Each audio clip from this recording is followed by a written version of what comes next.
listeners, to the Mindful Living podcast with your host, Sana. Now, today we are diving into a topic that's both deeply personal and surprisingly common: women's urinary health. I have always believed that mindfulness isn't just about calming the mind or just self awareness, it's about tuning into our bodies and finding the harmony within. And today we have got an incredible guest for all of you listeners to help you explore that connection. Now, listeners, meet Dr. Nigel Brayer. He's a natural medicine expert and the creator of the Ironclad Bladder system, which is a drug free approach to tackling urinary incontinence.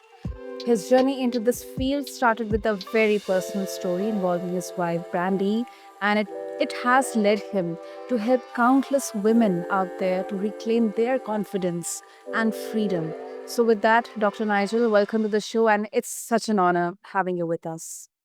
Thank you, Sana. I appreciate your time and I'm excited for our conversation. Of course, of course.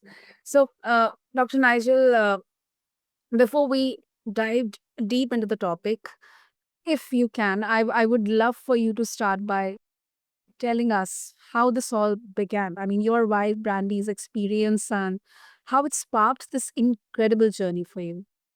Yeah, thanks, Sana. That's a good question. A lot of people ask me, they say, well, why are you specializing in bladder health for females? You're not a female, you're a male. And that's a reasonable and honest question. And the answer is quite simple. I really didn't want to or choose this. It kind of chose me. So um simply said is after my wife's last child, Jude, he's now 7, Uh-huh. he she started just really isolating herself from a lot of the activities. We've always been an active family. We've always skied and run and jumped and just did whatever we wanted, bike riding. And then about a year after his birth, she just really started removing herself from those activities. And I didn't really know why. I thought maybe she was tired or overwhelmed with a new baby or whatever it might have been. But after a long period of time, I was hoping it would just kind of resolve and, wouldn't worry about it. But it didn't. It seemed to get worse.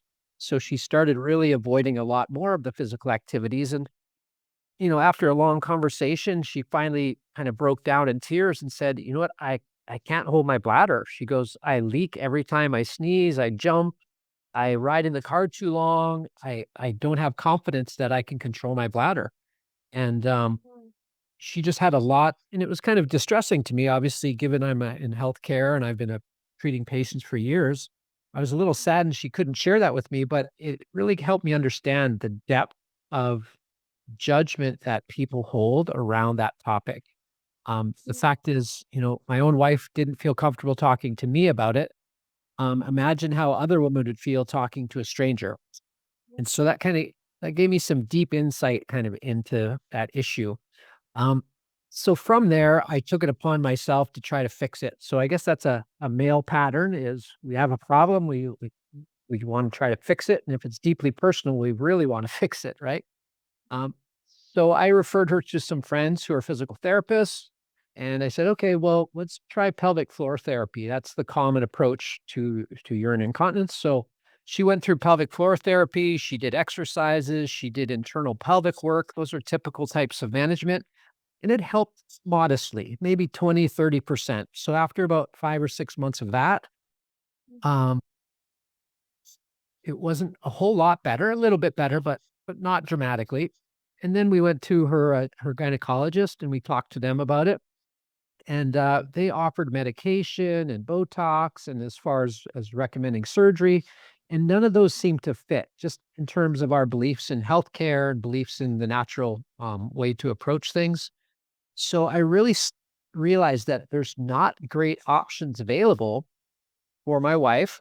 And so I started looking first into anatomy. So I thought, okay, well, I'm a pretty smart guy. I could probably figure this out because the other smart people out there haven't figured it out. So I started kind of digging deep into anatomy. And the first thing I did is I obviously looked at the bladder and how it works. And, for those out there, the bladder's like a balloon. And from the balloon, there's a straw. We call that the urethra. And that straw allows the drainage out to the body. In the male, they have two valves. They have what's called an internal sphincter, that's right where the straw meets the balloon, and an external sphincter, which is right where the straw reaches outside of the body. But in females, it's very unique. They have one valve, but it's very complicated, and it's kind of like I'm trying to think. It's kind of like a matrix of tissues. Now, that's all known by pretty much everybody and doctors out there. But what was really profound is I looked at what's called the innervation. What innervation means is the electrical wiring to that valve. And what I discovered, which I don't know why that I don't think I was the first to discover this, but I was maybe the first to make the connection in this regard, is only 30% of that valve is consciously controlled. And this, made me think to myself, well, if 30% is consciously controlled, that means that you can control your bladder, 30%. What's the other 70%? So I'm inherently curious. So I'm thinking, okay, well, let's look deeper. And I looked deeper into neuroanatomy and neurophysiology. That means how the nerves work and all their parts. And I come to find out that that 70% is made up of the autonomic nervous system. And of the autonomic nervous system, it's controlled by what's called the sympathetic, the fight or flight, or the parasympathetic, which is the resting and restoring. So Okay. how, how this became important, Senna, was most treatment or pretty much all treatment out there is based upon that 30%. Is let's do Kegel exercises, let's do pelvic floor strengthening or loosening from scar tissue or whatnot. But it's really not dealing with the mind body connection. And this is kind of where, the healthy mind fits in. Is it wasn't until I started looking at how do I change what's called the general tone of the nervous system. That's where I started seeing not only amazing results with Brandy, but then as I researched more and more, my other patients had this problem too. And they usually just like threw in the towel and started using pads and adult diapers because they too didn't find any answers. So really what I did with Brandy first is I said, okay, well, let's change course. So I implemented some key acupuncture components to help retrain the neural pathways. Then I also did some what's called biofeedback retraining, which is the mind-body connection training. And when we started integrating a new pattern, then the bladder control changed astronomically. And so what kind of led to the whole Ironclad Bladder is after I had seen the success with Brandy and then I started doing it consistently with patients in my office, everybody improved and over 90% had full resolution. So I thought, wow, this is pretty amazing. But then I wanted to hit the next barrier. As I thought about this more, I said, okay, well, if ladies come into my office, I can help them with this protocol, but there's hundreds of thousands or millions of women that'll never come into my office or any other office. So how do I help them at home? So what I did is I took all the best parts of that and I made it into a program that people can do at home so that they can get the great results without having to, hit the barrier. The barrier is I have to talk to a doctor, which could be an uncomfortable conversation. I have to spend money going to a doctor and I have to spend money getting treatment. So my hope was if I could reduce all those key barriers, that I could help a lot more women. And Brandy was kind of the impetus of all that. So kind of exciting. Yeah, exciting. And also, uh, I can just feel the love and determination in your story. I mean, it's amazing how something so personal turned into this mission to help others. And I'm really intrigued by how you tie this to the body mind connection, because that's what we are all about here, especially mindfulness. So, Dr. Nigel, when you were studying this, of course, in women, so are there any common patterns or reasons why does this happen, or this is natural? I mean, this is something we have to deal with irrespective of our age or body condition or anything. So for that answer, I like everyone to kind of think about the old saying is everything affects everything. And to a lot of people think, well, that just doesn't make sense.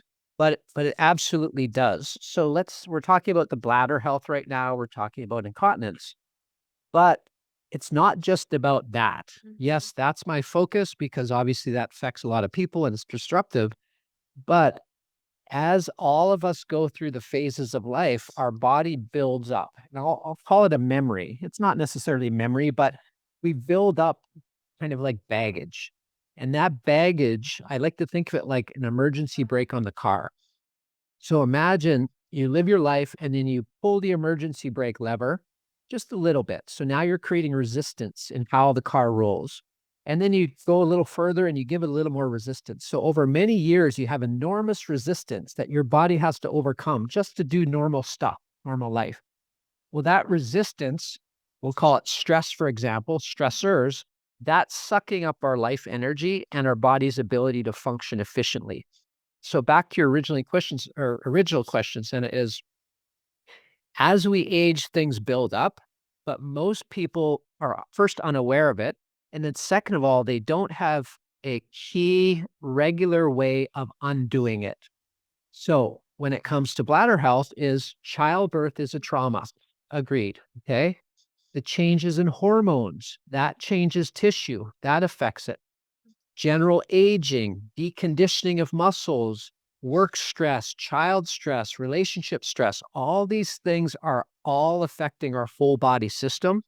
And the key becomes is not to stop living, because that's what life is, but to start balancing those things that build up. But most people, unfortunately, aren't aware of that until it becomes catastrophic. Does that make sense? Absolutely. So Absolutely. Absolutely. And so that's where the mind component comes in. So then when we talk about, well, what's the autonomic nervous system? Well, the autonomic's made up of the sympathetic, the fight flight, and the parasympathetic, the rest and restore. Most people, most first world nation people, well, I guess we could say all people, are highly what are called sympathetic dominant. So the body and the mind are in this constant state of struggle and resistance. Well, Yep. that not only changes our metabolism, our muscle mass, our blood sugar, our blood vessels, it also affects our bladder. It also affects our sleep. It also affects our ability to connect with other people. So they're all intertwined. And what I found so fascinating with the program that I developed is it wasn't until we addressed the mind component that the body component started to take huge leaps and changes, which for me was very fascinating and pretty exciting. That is such a great explanation, Dr. Nigel. Okay, now since you mentioned about mind and of course mindfulness comes into play. So how exactly, how exactly in your study, in your research, you found mindfulness playing an important role in reconnecting the brain and the bladder? Like you discovered when you were looking for solutions for your wife. Sure. So the twofold approach was this is via the acupuncture components that helped us kind of reset.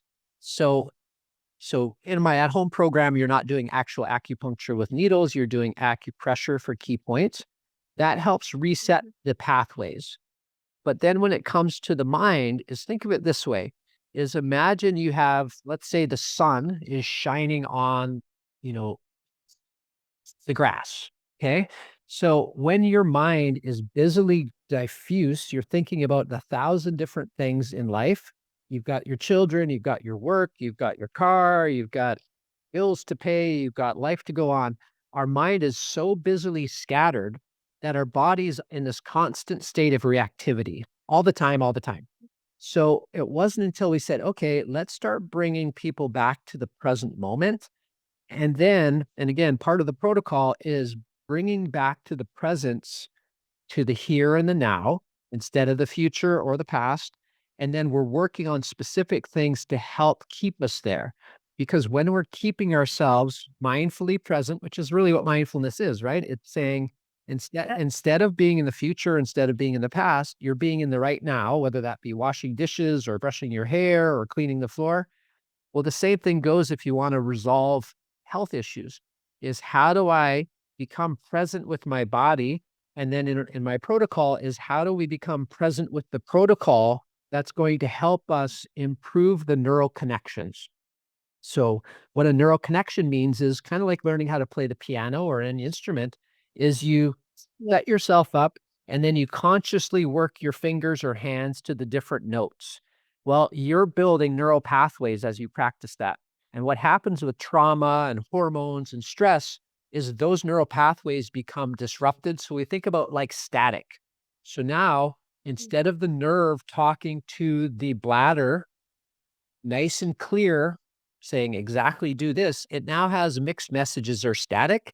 Therefore, the bladder, of course, isn't as efficient or functional. So when it's under any sort of pressure, let's say active physical pressure like jumping, or you're under mental pressure like work, or you're sitting, Mhm. all these things add more static. Therefore, they add less coordination to the function of those nerves and then that the bladder and the organ.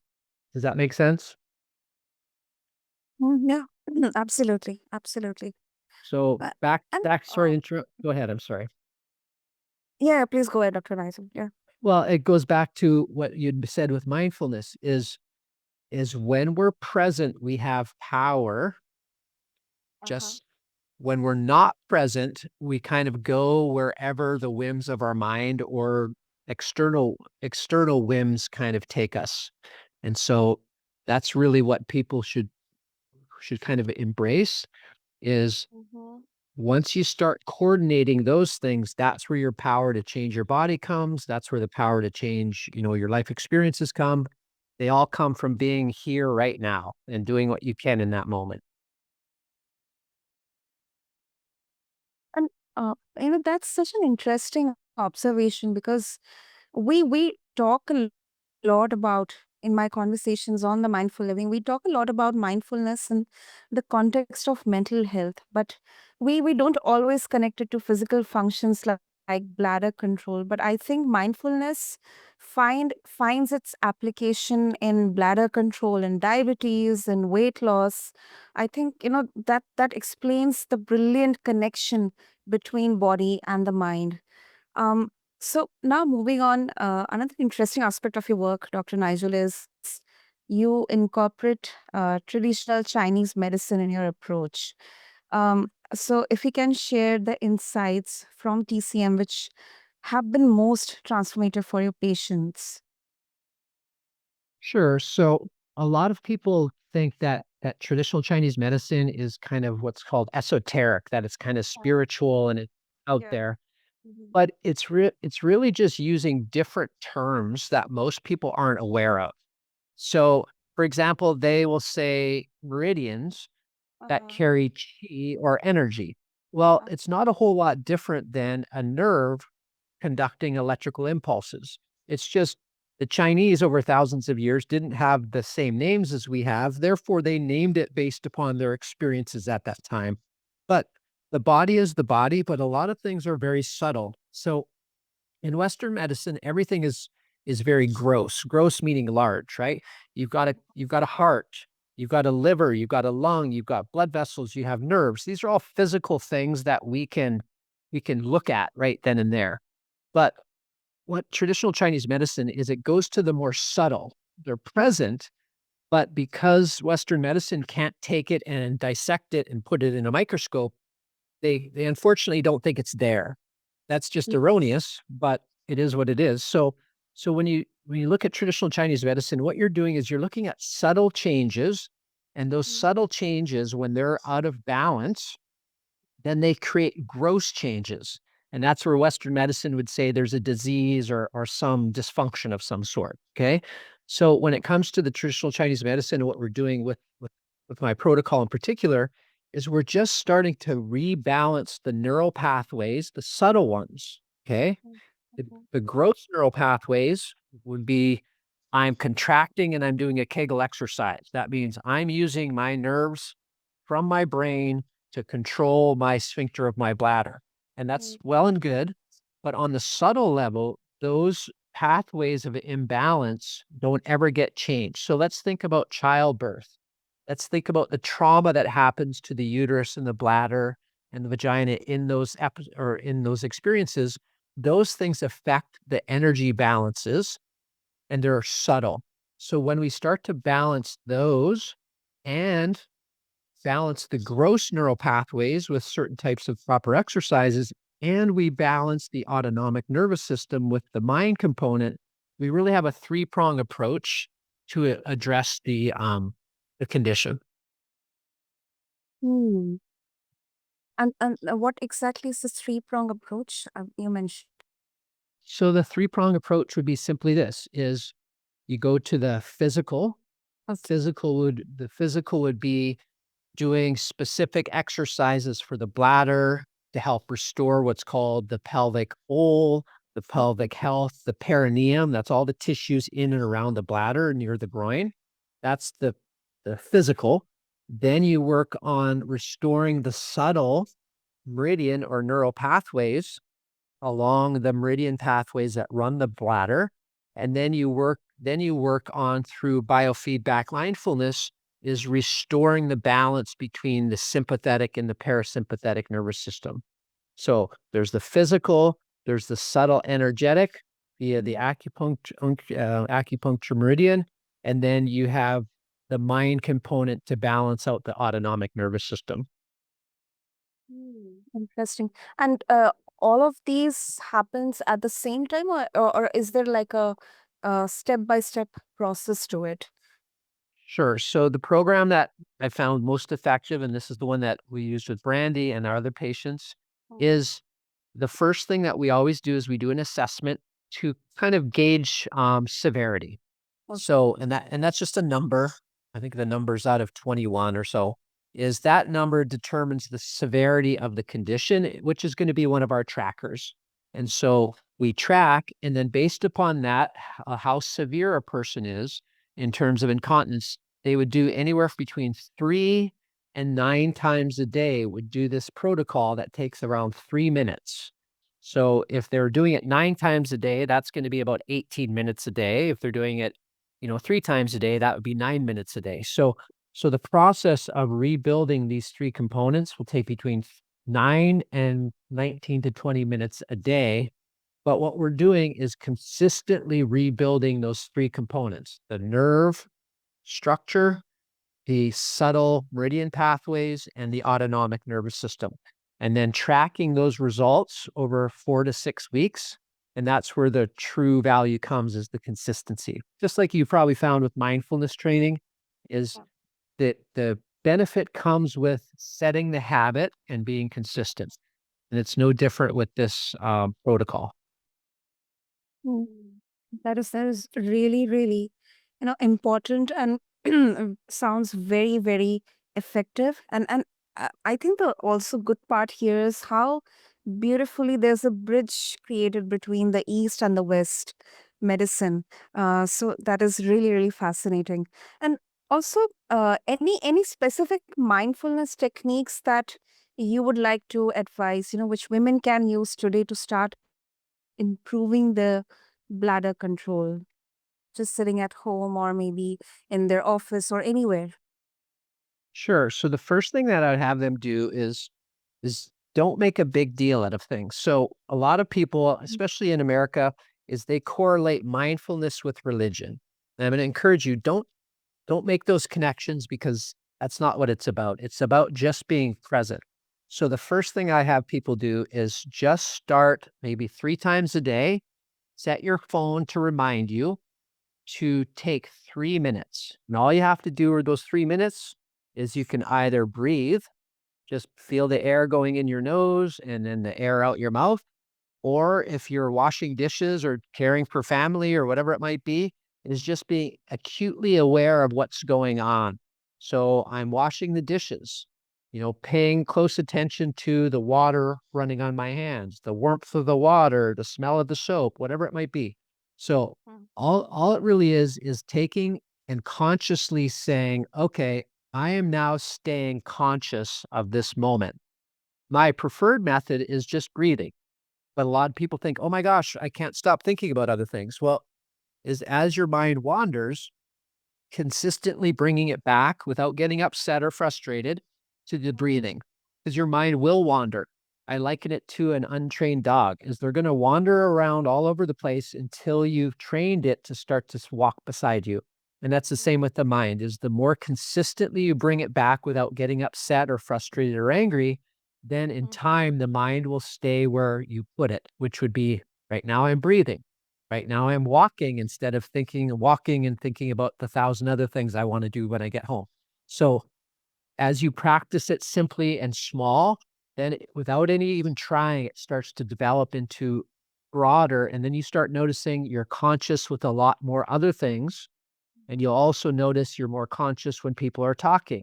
You're more conscious at listening. You're more conscious at sharing what's going on. So it, without even trying, it starts to develop and say 1 to 3 minutes, 3 times a day, setting your phone, breathing 10 to 20 breaths if you want, or just making a conscious effort with whatever you're doing for 3 minutes to be where you're at. Mm. Wow, wow. And I guess that that will really, really help because small, consistent steps will eventually help in making that habit formation.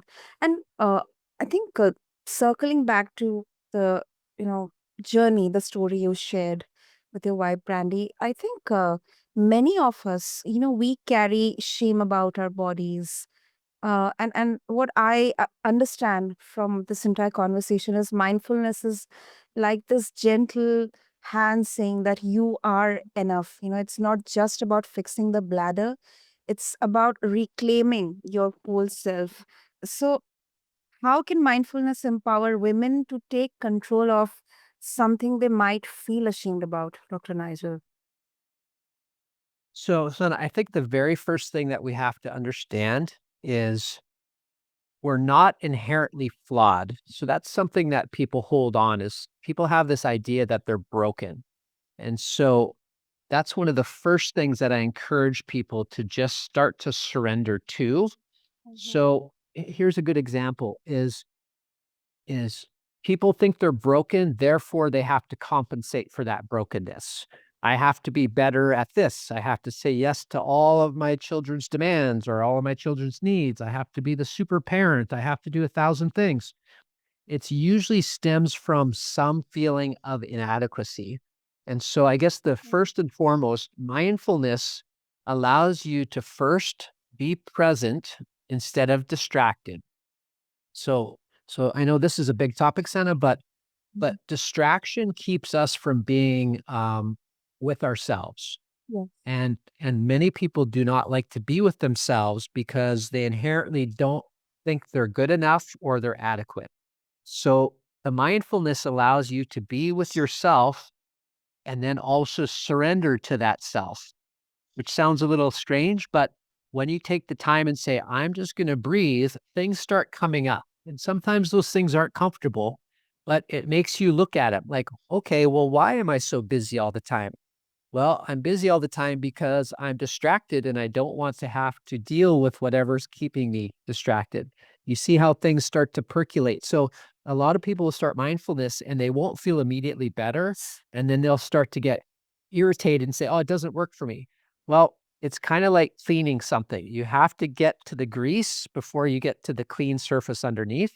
So, as one quiets their mind, they're gonna allow things to come to the surface that may need to be handled, because if we stuff and a lot of us stuff our problems into the corner and they hope they go away, and of course they don't, they just percolate somewhere else, and kinda taint everything and kinda like poison. So, the mindfulness helps us be present, it allows us to have a platform of calm and serenity, but it also allows us to bring things to the surface that might be keeping us from the true contentment that we're looking for. Beautifully explained, Dr. Nigel. So, before we wrap up, if our listeners would like to explore more about female urinary incontinence, connect with you, and also the Ironclad Bladder program, how they can do that. Sure, so then all they have to do is go to, my website, Dr. Dr. Nigel, Nigel Brayer, Brayer.com. There's all sorts of good information on the site that's free. We're on April 17th. We're having a free mini course on menopause and its effect on the bladder. They can sign up for that too. That's free. So there's lots of information on that site, and we'd love to chat with them. We will have all the details in the show notes for our listeners. And thank you so much, Dr. Nigel. I think this has been such an informative, enlightening conversation. We need to talk about this. We need to spread awareness about this. And of course, we need to share the solutions, our gifts. So thank you for doing that. Thank you for sharing your knowledge and wisdom with all of us. My pleasure. Thank you for the opportunity. And to all of our listeners, especially all the women out there, if you enjoyed this episode, be sure to connect with Dr. Nigel. Refer to the show notes along with this episode on your favorite podcast platform. And also subscribe to us and share this with someone who might find it really helpful. And also, I would like to say that your body has the wisdom to heal. It all starts with awareness and action. Until next time, stay mindful and take care of yourself and your loved ones. Thank you.